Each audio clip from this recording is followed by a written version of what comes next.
কি রে বা মুই শুনলুম তুই বলে বিয়া করলি। চাচা বিয়া তো করলাম, কিন্তু একটা কাম তো ভালো হলো না। বিয়া কইরা তো আমার একবার জ্বালা পড়লাম। বড় একবার সেই যাইরে বড় না আমাকে সেই জ্বালায়।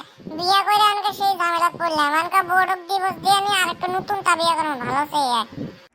কে আমি যে করছি কইছিলে আমি ছোট বয়সে বিয়া করিস না, বউ জ্বালাবো। এমন কে বেটা কে এমনকে বুঝে। হগো চাচা, আমি তো তোমার কথা ভুল ভাবছিলাম, কিন্তু আমি তখন বুঝতেছি বিয়া করলে কিরম জ্বালা। বিয়া করবি যদি আমাকে বাড়ির পাশমোড়ে একটু সুন্দর সে বড়ি আসা ছেড়ি আছে, আমার মামার বেড়ি হয়, তুই অকি বিয়া করিস।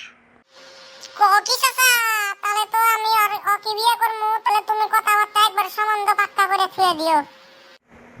হবো যা, আমি তোর সম্বন্ধ পাক্কা করে থয়ে দিমনি, কিন্তু আমার কিন্তু বিড়ি খিলানি রাখবো। হ্যাঁ চাচা, তুমি বিড়ি সিগারেট মদের কথা কিছুই চিন্তা করো না। আমি তোমাকে সব খেলামো, তুমি খালি আমাকে বিয়েটা করাই দাও। তাহলে এখন যায় সম্বন্ধটা পাক্কা করে থুয়ে আসি। হ্যাঁ, না না, এখন যাবো না। এখন গেলে এই হবো, বাড়ির জায়গা করে ভাত টাত খাই গে, মা কই গে, বাবা কই গে, তারপরে হে যাবো, বুঝছাও। আচ্ছা যা, তুই আমাকে কথাটা কইলি, আমার তো খিদা লাগছে, আমাকে ভাত টাত খেয়ে তোকে বাড়তে যামনি হবো। হবো, যাও তাহলে বাড়ি যাও।